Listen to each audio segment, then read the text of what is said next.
Baik, kembali lagi ketemu dengan saya di channel YouTube Fakultas Hukum Universitas Asahan. Ini hadir dalam rangka edition spesial terkait Pesta Demokrasi Pemilihan Umum 2024, diantaranya pemilihan calon presiden dan wakil presiden. Hadir bersama kita yang hadir secara langsung itu Abangda Dr. Samsudin Lubis selaku Sekretaris Tim Kampanye Daerah 01 Paslon Capres Anies Baswedan dan Cawapres Muhaimin Iskandar. Selamat siang Bang. Selamat siang. Dan hadir secara virtual dari Jakarta langsung Mbak Tamara Geraldine Boru Tambunan selaku juru bicara Tim Kampanye Nasional calon Presiden Ganjar Pranowo dan calon Wakil Presiden Mahfud MD. Selamat siang Mbak. Ya, tentu jadi tanda tanya bersama, kenapa hanya 01 dan 03 yang hadir? Kita akan sampaikan ke halayak bahwasanya kita sudah surati 01, 02, dan 03 yang memberikan konfirmasi kepada stasiun TV Fakultas Hukum Universitas Asahan itu hanya 01 dan 03. Mungkin tim dari 02 sedang ada aktivitas-aktivitas dalam rangka ya juga pemenangan 2024. Baik, nggak apa-apa, kita akan lanjut diskusi hari ini. Tema kita berkaitan dengan grassroots, akar rumput. Mungkin abang maupun, karena kita orang Sumut, Kak Tamara kita panggil kakak lah ya. Iya. Kita ini berkaitan grassroots, strategi pembangunan desa demi kemajuan masyarakat. Saya sampaikan desa itu ada 80.000 lebih seluruh Indonesia. Masyarakat Indonesia semakin familiar ketika era Jokowi, baik periode pertama kedua, dengan menggelontorkan dana yang banyak untuk masyarakat atau pembangunan di desa. Baik, saya mulai dari sesuai urutan dulu Mbak ya. Saya mulai dari Bang Samsudin. Bang, saya mau tanya dulu.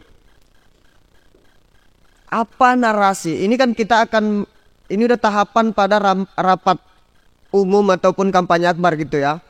Apa narasi atau gagasan yang 01 atau paslon Anies dan Caimin atau Amin ini berikan kepada 240 juta pemilih di Indonesia? Kira-kira apa yang disampaikan, Bu? Ya, kita di daerah ya. Iya, terkhusus di daerah. Ya, bisa di daerah kita programnya itu kan ada program unggulan. Yang ada 10 itu ya. Iya. Itulah yang kita sampaikan ke rakyat kan. Apabila nanti kita bisa mimpin kan Indonesia dan kita tawarkan program unggulan kita itu, itulah ada bantuan pupuk untuk petani, ya kan. Kemudian one stop center ya untuk UMKM. Kemudian bantuan sembako murah. Kemudian itu untuk solar murah dan mudah didapat untuk nelayan. Kemudian semua dapat bangku sekolah, artinya nggak adalah orang yang nggak sekolah lagi, semua harus sekolah. Artinya menikmati pendidikan kan.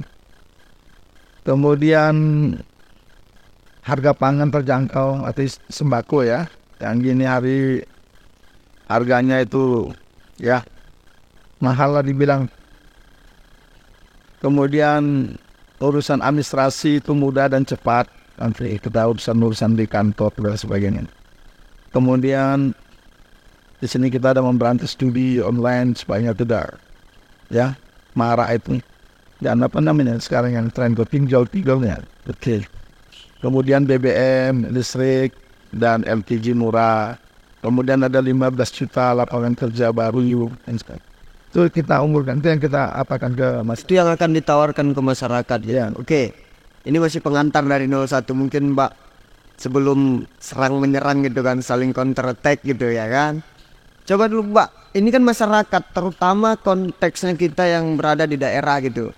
Nah Mbak ini kan dapat informasi lebih cepat ketimbang kita yang di daerah. Kira-kira apa gagasan narasi yang disampaikan oleh Paslon 03 Ganjar Mahfud itu kepada masyarakat berkaitan pembangunan desa itu guna kemajuan atau kesejahteraan masyarakat gitu? Silakan Mbak. Jadi pertama ya, saya nggak akan serang-serang karena saya terbiasa sebagai juru bicara itu saya fokus pada konten sendiri-sendiri gitu ya. Kalau kami di 03 itu kita punya visi, kita punya misi. Nah yang membuat kami berbeda dari yang lain ya, kalau nih ya, visi sama misi itu nggak cukup. Visi, misi harus ada goal. Goal itu ya kayak, kalau dulu kan saya penyiar bola ya. Misalnya visinya nih mau jadi, ini pembukaan juga ya, visinya mau jadi juara Liga Inggris. Misinya kan kita tahu ya harus ngalahin si ini, harus harus hanya bisa seri dengan si ini. Kemudian ada goal. Setiap hari itu goal mesti diperiksa. Selisihnya berapa, kebobolan sama memasukkan gitu. Nah, Ganjar dan Mahfud itu kami itu nggak cuma di visi misi tapi ada goalnya. Nah, kalau misalnya sekarang kita bicara soal kanalnya itu kanal soal kampung ya, soal desa ya. Saat ini kan tercatat desa itu kan di 36 provinsi ini nih tercatat lebih dari 75.000 desa untuk saat ini ya. Misi yang ditawarkan oleh paslon nomor 3 itu adalah kampung sehat. Ini kampung sehat ini ditawarkan kenapa? Memang karena kampung sehat itu adalah satu komunitas pertama ya sebelum kita masuk ke lingkungan yang jauh lebih besar. Jadi ibaratnya itu kalau satu rumah besar ya, satu komunitas itu kan diperiksa itu dari sel-selnya. Nah itu visinya. Misinya apa? Visi dari kampung sehat ini misinya juga ada. Yang pertama gitu, itu udah jelas adalah pembangunan infrastruktur ya. Infrastrukturnya itu termasuk perumahan, kemudian menghapus perumahan perkampungan yang kumuh, itu misinya. Habis itu goalnya itu baru ada. Itu apa sih? Yang kedua itu sanitasi sehat dan lain sebagainya seperti yang tadi juga ditawarkan oleh paslon nomor 1 dan saya percaya paslon nomor 2 pun juga mungkin menawarkan hal yang sama sampai di misi. Nah kami di 3 ini sudah ada sampai di goal. Bagaimana cara mencapainya dan bagaimana kita bisa ngecek selisih goalnya setiap hari. Jadi dari setiap program yang berjalan dan sudah begitu detail disampaikan kepada masyarakat untuk saat ini, masyarakat sebenarnya sudah bisa lihat sendiri nanti ke depan. Mereka sudah bisa mengecek selisih goalnya hari ini. Apakah ini lebih banyak pemasukan atau kebobolan? Gimana Bang Samsudin menyadarinya? Dari ini kan program unggulan. Jadi kalau visi tadi kita visi misi, Iya. kita visi kita itu membuat Indonesia adil dan makmur untuk semuanya. Karena dari dulu di zaman Orde Baru kan selalu berpidato bagaimana membuat Indonesia menjadi masyarakat adil dan makmur. Nah, sampai hari ini kan kemakmuran itu belum tercapai, ya kan? Sudah reformasi dan sebagainya, tapi cerita kemakmuran belum ada diceritakan lagi gitu. Nah ini kita mencoba untuk bisa bagaimana Indonesia adil dan makmur untuk semuanya. Itu visi kita. Kalau misinya memastikan ketersediaan kebutuhan pokok dan biaya hidup murah melalui kemandirian pangan, tahanan energi dan kedaulatan air. Jadi kalau bahan ini ya pangan ini mahal, rakyat itu kan miskin. Jadi gimana? Istilahnya primer, kebutuhan primernya itu. Kalau misalnya bangunan, nah, itu kan udah sekunder itu. Ya kan misalnya kalau dulu di zaman Orde Baru ada bilang untuk apa bangun buat pesawat dijual ganti beras. Kan? Nah, bagus kita swasembada beras, rakyat tidak kelaparan dan sebagainya.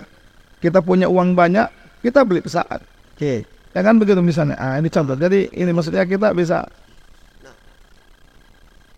Saya kasih kesempatan biar adil gitu kan. Silakan Mbak. Mungkin ada mau tanggapin dari statement dari Bang Samsudin dari. Ya terima kasih. Yang ini kan hari ini saya dapat temanya itu fokus ke desa. Sehingga saya ambil memang kita fokus di salah satu program. Program dari Ganjar Mahfud ini kan ada banyak ya, ada 21 program gitu. Sehingga kalau kita mau tarik visi besar, ada misi besar, kemudian juga ada goal besar. Hari ini kan kalau saya lihat temanya itu kan kita fokus di tentang kebutuhan desa. Makanya saya ambil betul-betul hanya di satu program dari Ganjar Mahfud, yaitu tentang kampung sehat. Ini memang kita punya visi tentang kampung, kita punya misi tentang kampung. Jadi ini adalah kanal kecil dari keseluruhan yang 21 itu gitu. Intinya sama ya seperti Bapak tadi, bahwa semuanya akan menawarkan Indonesia yang jauh lebih baik, Indonesia unggul, Indonesia emas. Semua pasti akan menawarkan hal yang sama gitu, dan itu memang yang dibutuhkan oleh rakyat Indonesia untuk saat ini. Kalau kembali lagi ke soal desa, ya saya mau fokus yang di desa aja sesuai dengan temanya. Memang saat ini yang untuk masalah desa itu salah satu programnya itu adalah Kampung Sehat.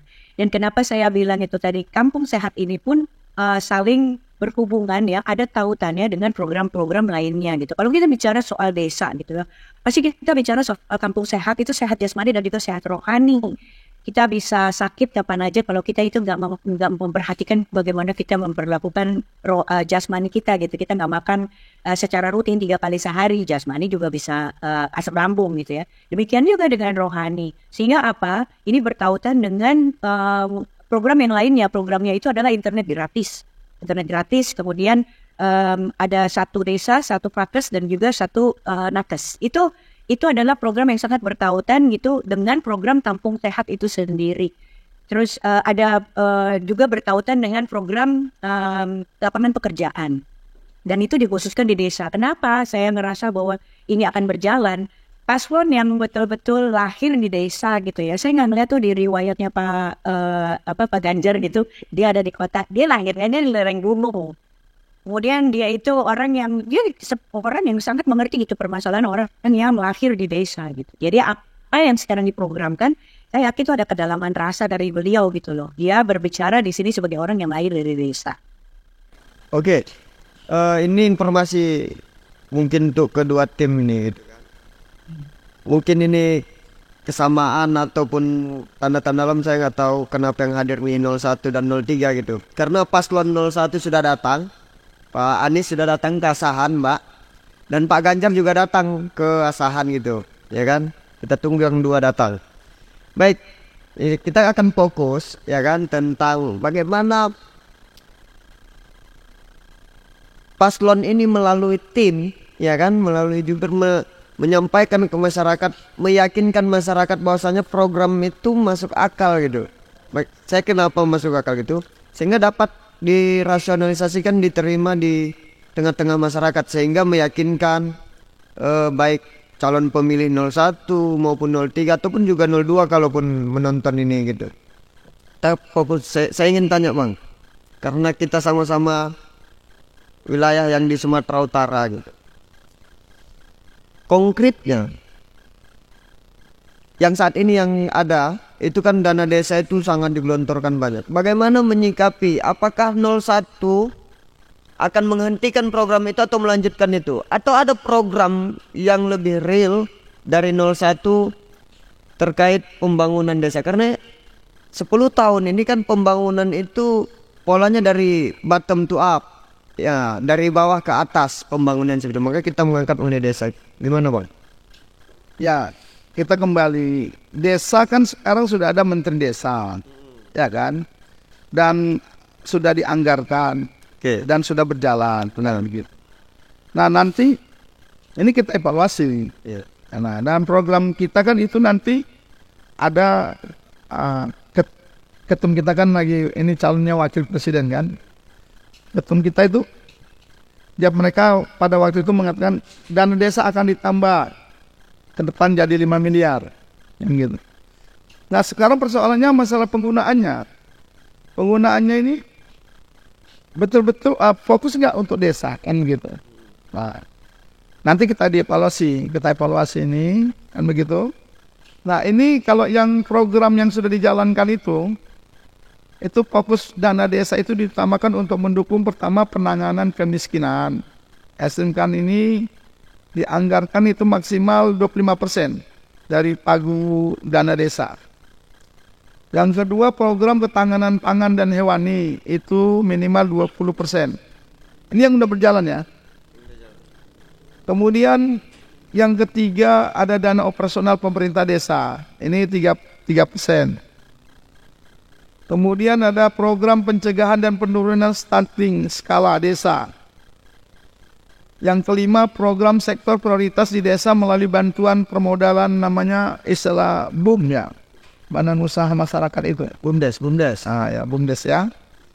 Nah, ini udah dijalankan gitu. Persoalannya maksimal tidak gitu kan untuk desa itu. Nah, maka nanti dievaluasi. Kita evaluasi ya, dan kalau yang menjalankannya dengan benar, desa itu sudah terbangun. Ya juga banyak ada desa-desa yang sudah cantik kan. Nah, tinggal bagaimana ini nanti kita evaluasi. Kemudian kalau pupuk ini kan selama ini pupuk juga payah dicari sama petani kan, mahal dan sebagainya. Nah, kita menjadikan bagaimana ini pupuk bisa murah, ya mudah dijangkau, murah, bahkan nanti ada yang bisa digratiskan gitu. Nah, itu aja dulu. Oke, poinnya adanya evaluasi nanti dari Ya. 01 terkait program-program yang sedang berjalan ataupun nanti gagasan-gagasan yang disampaikan. Nah, bagaimana dengan tadi kan sudah disampaikan juga di awal ada visi, misi, ada goal gitu. Nah, sama pertanyaan seperti yang saya ajukan kepada Bang Samsudin. Bagaimana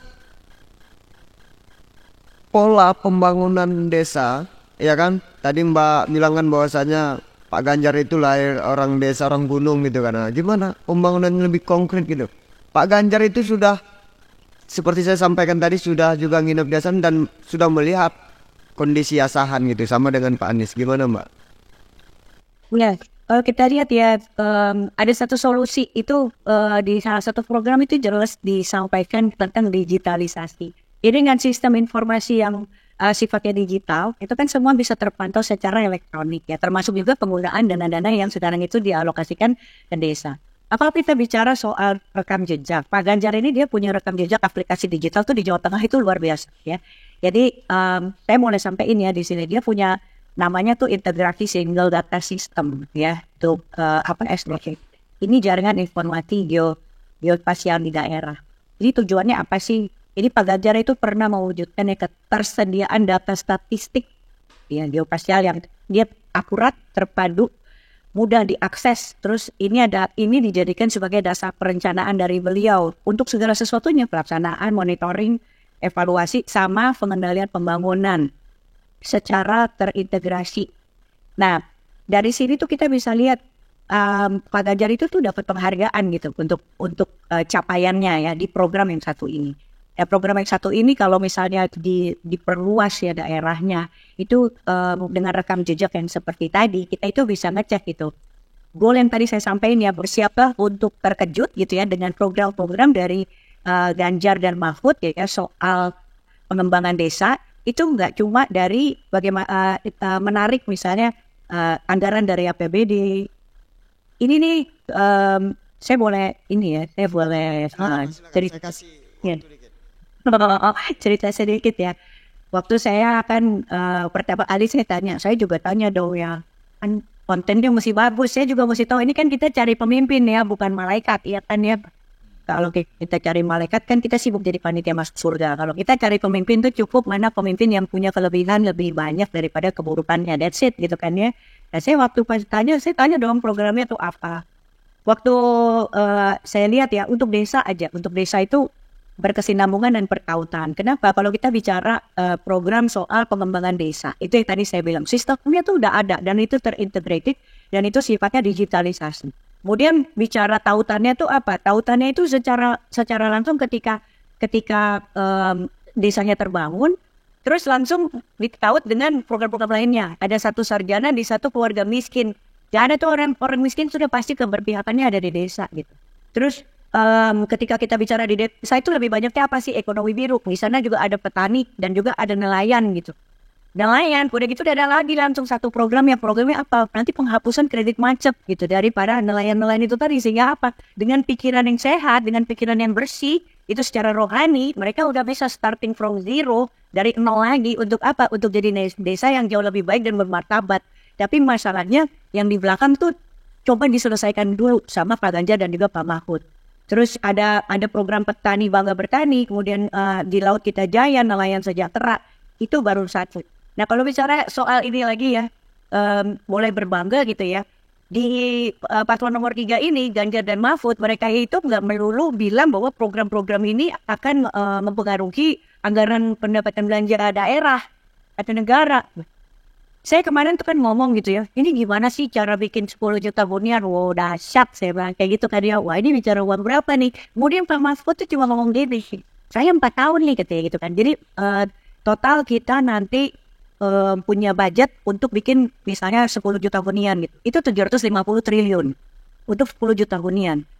Terus Pak Mahfud tuh cuma ngomong gini, saya ini waktu saya bertugas gitu ya, saya berantas korupsi itu selama 4 tahun. Itu total yang dikembalikan buat negara itu setara dengan 670 triliun. Dan saya langsung kebayang gitu. Kalau misalnya nanti terpilih selama 5 tahun, ya udah berantas korupsi aja gitu. Sesuai dengan kecepatan dari Pak Mahfud yang sudah pernah dia lakukan. Berarti apa?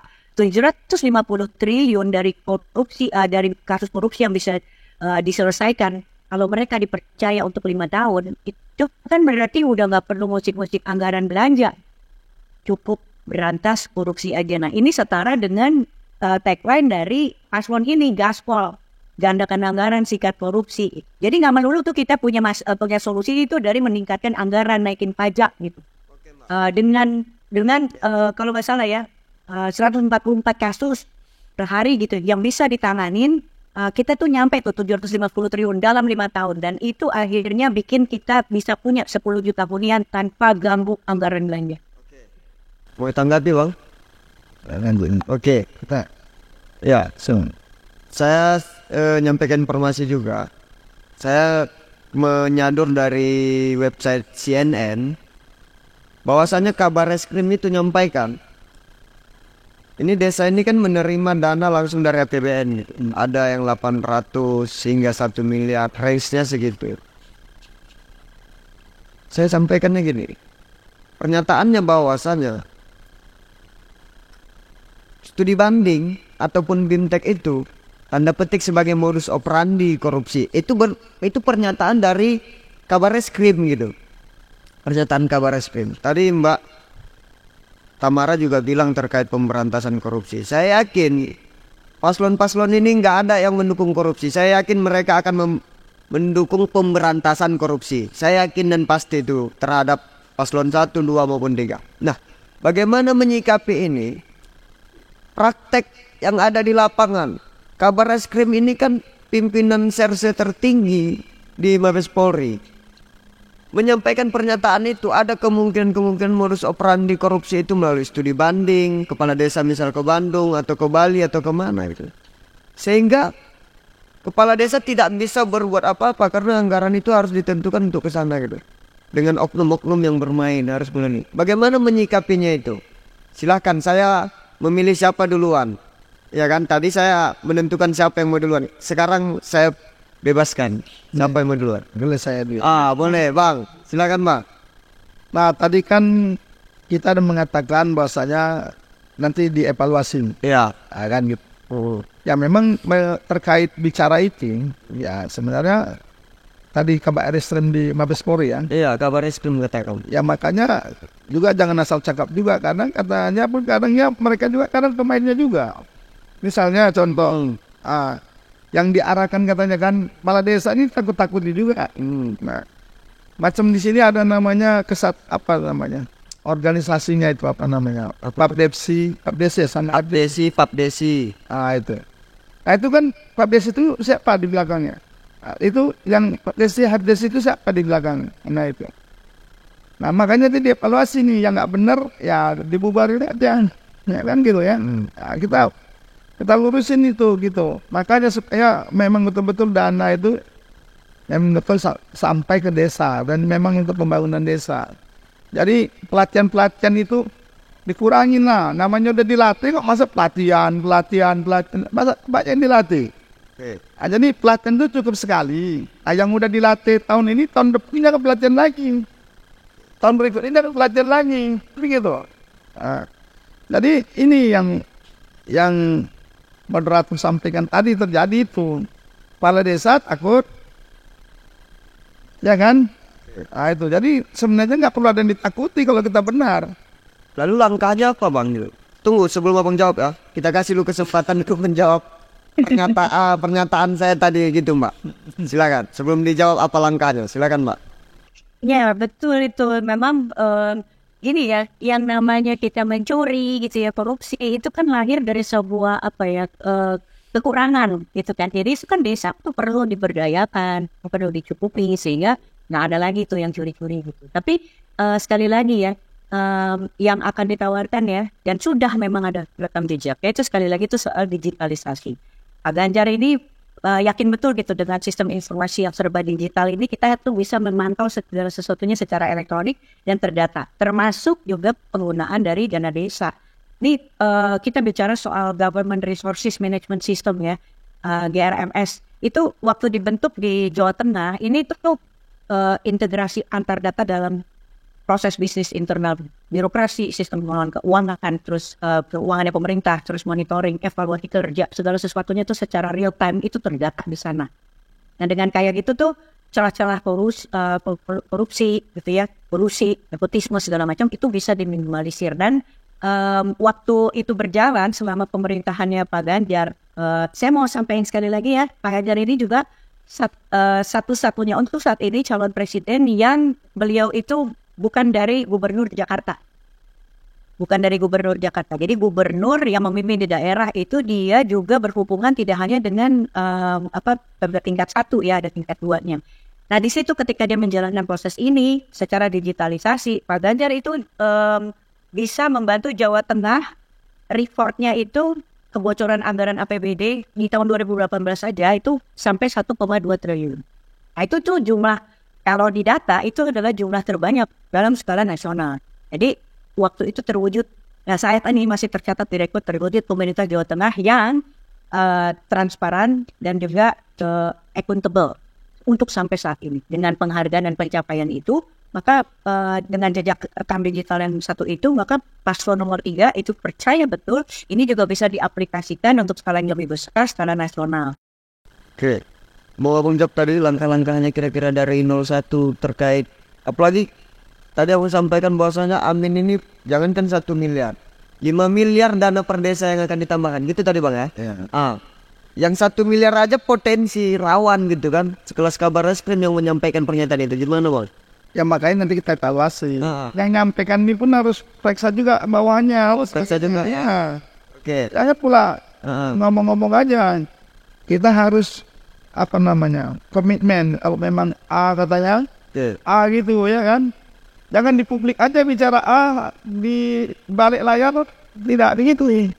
Itu di luar konteks kita. Yang penting saya hanya ngutip dari media yang menurut saya terpercaya gitu kan. Kalau saya mau tanya, 2030 itu Indonesia akan memasuki era bonus demografi, nggak akan terelakkan itu. Kemudian usia matang itu yang akan pada usia emasnya itu banyak tersebar di desa-desa. Itu by data Indonesia dalam angka yang dikeluarkan oleh BPS akhir November gitu. Tersebar di desa-desa. Nah, tentu capaian pemerintah ada namanya SDGs, Sustainable Development Goals. Bagaimana pengembangan itu, pembangunan itu dapat dicapai gitu. Terutama kadang kita membahas pembangunan, konteksnya langsung mindsetnya terarah pada infrastruktur. Ini gimana kita mau bagaimana paslon ini ya kan, baik 01 maupun 03 menawarkan konsep bagaimana pembangunan terhadap sumber daya manusia di samping pembangunan infrastruktur seperti itu. Saya mulai dari karena perempuan sendiri bang di antara kita bertiga. Silakan mbak. Ya, itu tadi benar banget ya. Jadi seberapa pun yang mau dialokasikan ke desa, kalau misalnya semuanya tuh nggak bisa terpantau secara digital, kita pasti akan kembali ke lubang yang sama. Kita kalau bicara bonus demografi, nanti usia-usia ini kan usia anak-anak yang pertama nih ya, mereka memang usia anak-anak yang lahir sudah dengan teknologi yang seperti sekarang ini. Bahkan lebih banyak dari mereka yang hari ini sebenarnya ya datanya adalah mereka yang dikuasai oleh teknologi dan bukan sebaliknya.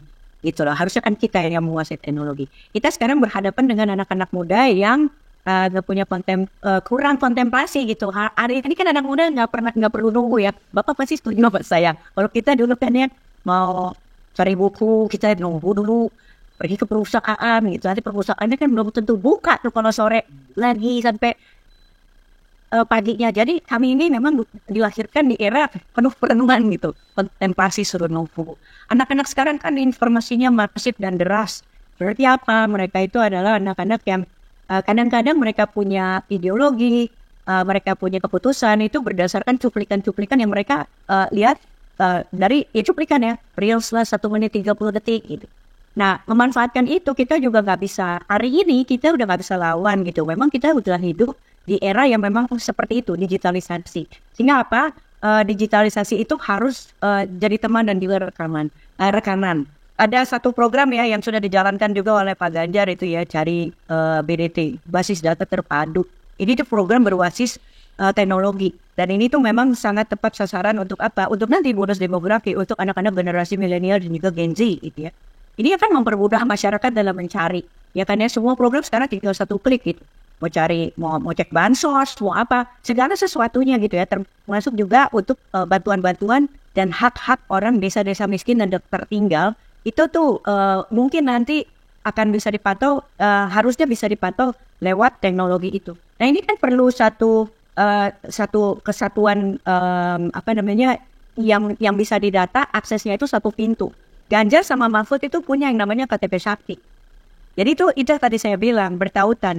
KTP Sakti itu kan optimalisasi data nomor induk kependudukan. Ini nanti kita punya satu aja gitu. Satu ini itu udah langsung terpaut ke layanan publik, segala transformasi digital, birokrasi, buka peluang investasi, semuanya itu ada di situ. Dan itu termasuk haknya orang-orang desa dari provinsi sampai ke desa-desa.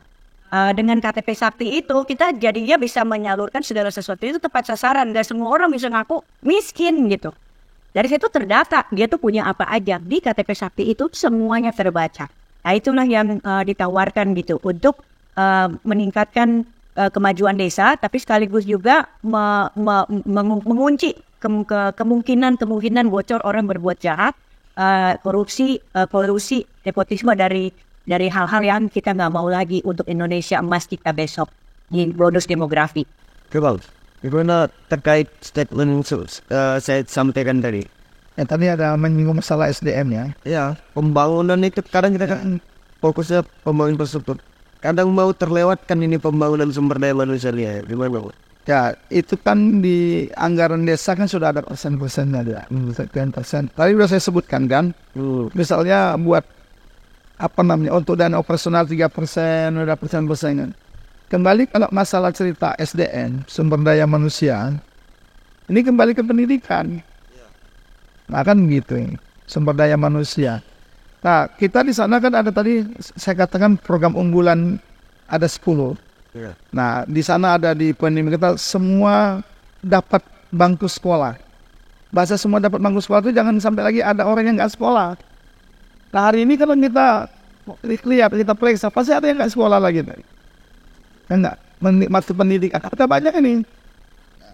Jadi inilah, kita harus nanti rame-rame untuk bagaimana orang bisa sekolah semuanya. Karena seperti pahlawan wanita, katanya kan habis gelap terbit terang.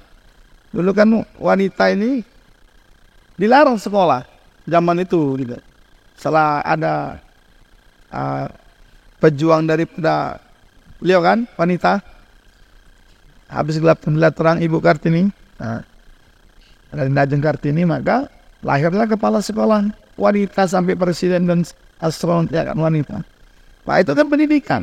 Nah kembali ke SDM. Jadi inilah kita fungsikan semua bagaimana anak bangsa ini bisa sekolah semua, jangan sampai ada nggak sekolah lagi. Jangan katanya wah saya nggak sekolah saja bisa jadi pengusaha hebat.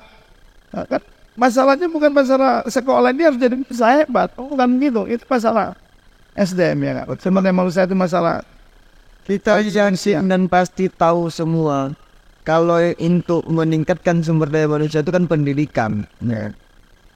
Pendidikan yang ditawarkan oleh paslon 1 ini gimana gitu. Nanti kita tanya paslon 3 kayak mana tawaran program pendidikannya. Apakah kalau masa Pak SBY itu saya ingat wajar 9 tahun, wajib belajar 9 tahun sampai SMT. Nah, kira-kira ini tawaran dari 01 gitu. Sehingga ini kan saya amati dari berbagai survei masih tinggi tingkat swing voter yang belum menentukan pilihannya. Ini hari udah 17 hari lagi. Nah, ini kan bisa saja melalui sarana yang difasilitasi oleh Fakultas Hukum Universitas Asahan untuk meyakinkan swing voter maupun yang sudah menentukan pilihan bisa memilih yang lainnya. Ini kan melalui ini. Pendidikan yang bagaimana?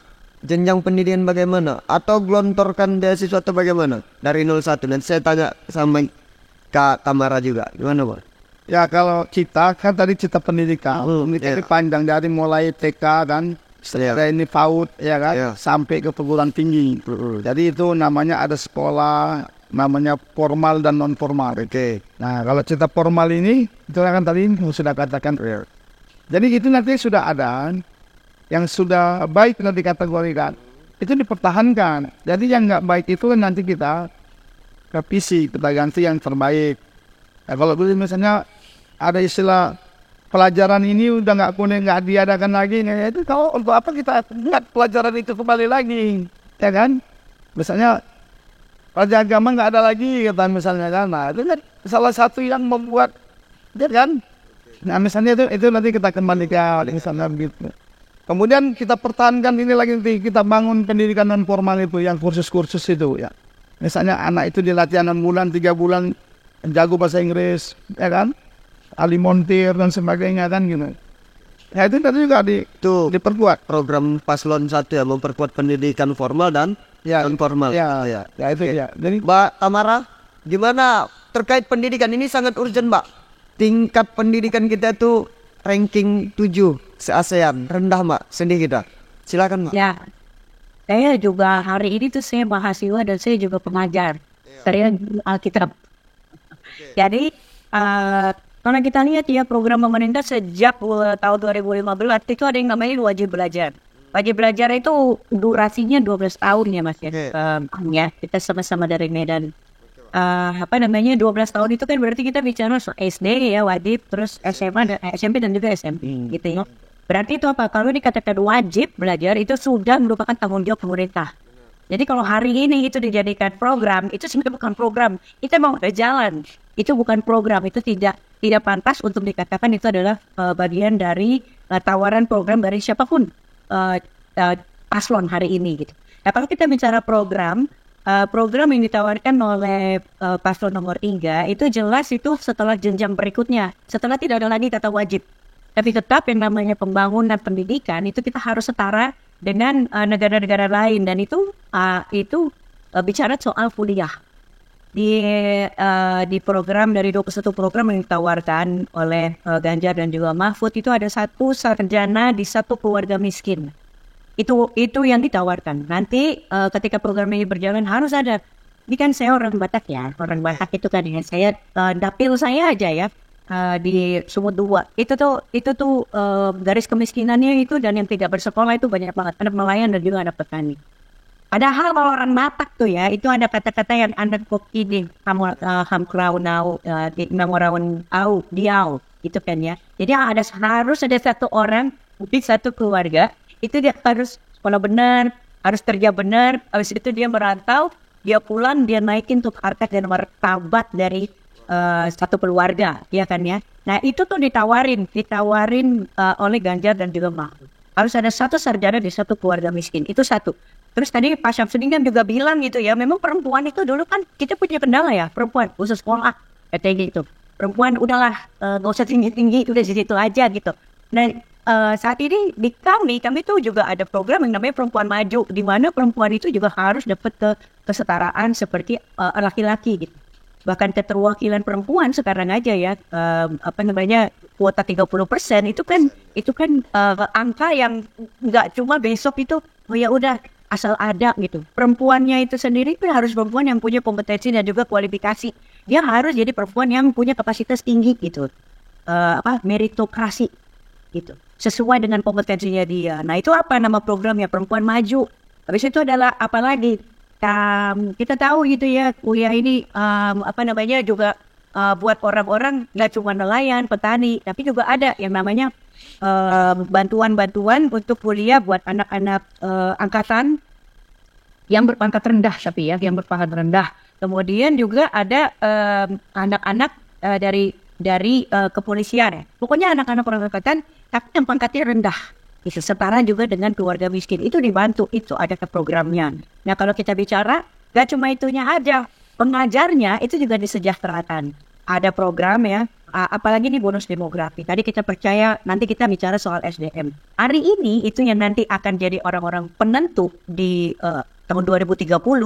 Anak-anak yang ada di bonus demografi itu sekarang itu setara dengan kalau di agama saya ya, itu anak-anak sekolah minggu gitu. Jadi Pak Ganjar dan Pak Mahfud itu memberikan apa? Dia memberikan program, itu ada tunjangan dan juga fasilitas untuk para guru ngaji dan juga para santri, ada masjid sejahtera. Dengan demikian pula dengan agama-agama lainnya. Seperti yang tadi saya bilang, saya pun guru Alkitab. Saya adalah pengajar doktrin agama Kristen. Itu sama seperti guru ngaji.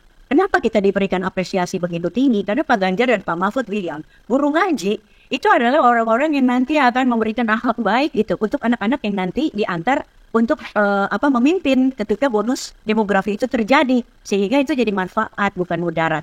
Jadi sampai di situnya aja kesejahteraannya, nggak cuma buat si murid tapi juga kepada si pengajar yang kesejahteraan pengajar gitu. Supaya apa? Nggak mungkin lah orang tuh bisa luhur kalau dia juga makmur. Makmur itu bukan kaya ya, makmur itu adalah selalu merasa cukup gitu. Nah, itu program yang saya bilang saling bertautan. Gak cuma buat belajarnya, gak cuma buat lisannya, tapi siapa yang harus menjadi penjaganya itu juga ikut disejahterakan. Oke, ada mau tambahkan Bang? Ya itu tadi kan tadi kita bilang kita kan nggak menjurus dibedah lagi kan. Artinya memang kita bagaimana tadi menawarkan orang itu harus sekolah semua, jangan sampai nggak sekolah gitu.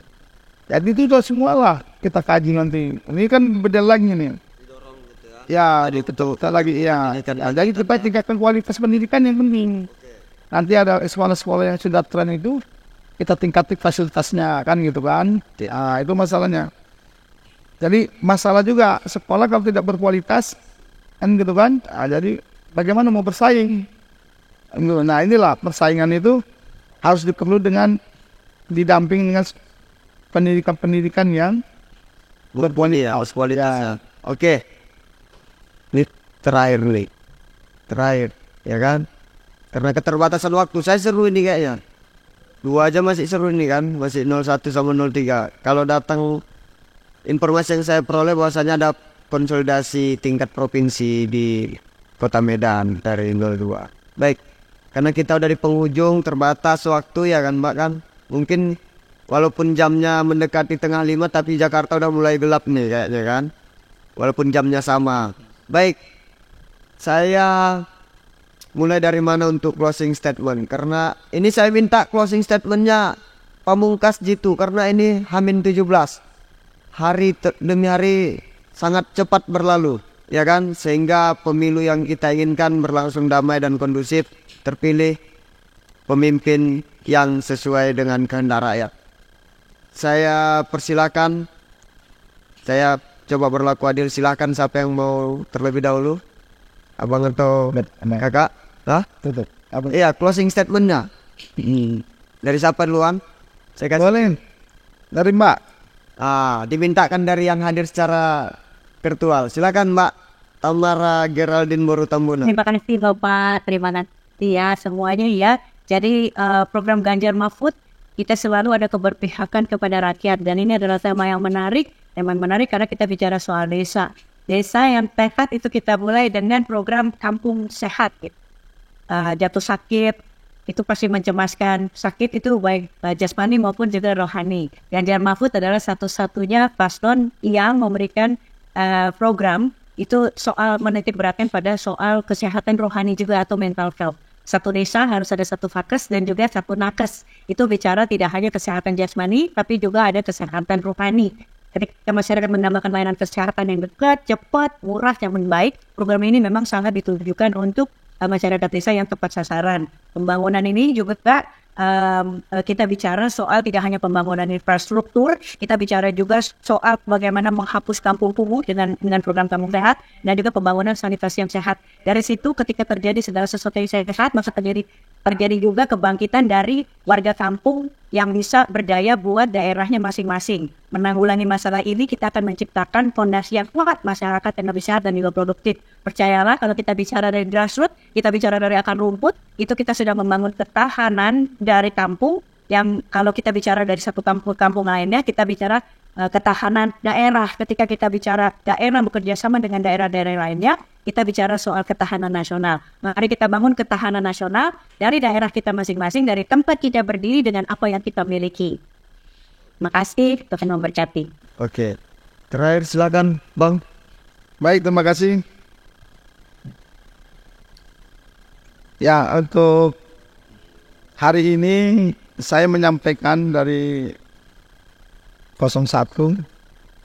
Saya kagum dengan Pak Anies ini karena mampu memimpin Jakarta dengan baik. Kemudian beliau ini juga didampingin ya kami di PKB, saya sebagai ketua divisi PKB Kabupaten Asahan sekaligus jadi tim TKD Kabupaten Asahan sebagai sekretaris. Dan Pak Anies ini didampingin dengan Pak Muhaimin. Pak Muhaimin ini adalah ketua umum dari partai kami. Nah, saya yakin dengan mereka berdua ini bisa memimpin Indonesia dengan baik, dengan cita-cita bagaimana target pertumbuhan ekonomi 5,5% sampai ke 6,5% per tahun dari 2025 sampai ke 2029. Kemudian satu konsepnya perubahan. Jadi kita buat perubahan tadi yang saya katakan, misalnya mana yang belum baik kita perbaiki dan mana yang sudah baik dipertahankan. Jadi kita buat suatu perubahan yang besar bagi Indonesia agar cita-cita negeri kita dengan konsep yang masyarakat adil dan makmur itu betul-betul tercapai. Kemudian kami percaya juga dengan ketum kami Pak Gus Muhaimin, di mana beliau pada waktu itu sudah juga membuat cita-cita atau undang-undang di DPR melahirkan undang-undang pesantren. Jadi pesantren ini juga bisa dikembangkan dengan baik untuk tadi moderator mengatakan bagaimana pengembangan SDM sumber daya manusia. Dari salah satu pesantren juga sudah bisa terlibat untuk meningkatkan para santri-santrinya. Di dalam samping dia mempelajari ilmu agama, juga bisa mempelajari ilmu-ilmu yang lain sehingga bisa melahirkan santri yang entrepreneur dan sebagainya. Jadi satu kata perubahan. Jadi ini ada pantun, izin ada juga ini ya. Jalan-jalan ke Kisaran, jangan lupa beli sepatu. Kalau mau perubahan, pilihlah nomor 1. Sekian dan terima kasih. Wassalamualaikum warahmatullahi wabarakatuh. Waalaikumsalam. Biasanya di tempat atau podcast sebelumnya saya menyimpulkan, karena ini sangat sensitif, biarkan masyarakat, netizen, penonton dari channel YouTube Fakultas Hukum Universitas Asahan yang menyimpulkan dan menentukan pilihannya. Semoga 14 Februari 2024 pemilu berjalan dengan kondusif dan tidak ada terpecah belah. Beda pandangan itu biasa, NKRI harga mati. Mungkin itu saja. Terima kasih Mbak Tamara Geraldine Boru Tambunan yang telah meluangkan waktu. Ibu kandidat dokter juga Kak ya? Doakan ya. Iya siap Kak. Dan juga Bang Da Dr. Samsudin Lubis yang telah meluangkan waktu. Saya Saiful Rangkuti, jangan lupa nanti kalau besok akan langsung kita tayangkan special edition pemilu 2024 untuk di-share, ditonton, subscribe channel YouTube Fakultas Hukum Universitas Asahan. Terima kasih.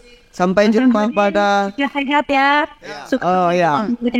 Ya, salam semua Pak. Siap. Sampai jumpa pada channel atau edisi-edisi berikutnya. Saya Saiful Rangkuti, mohon undur diri.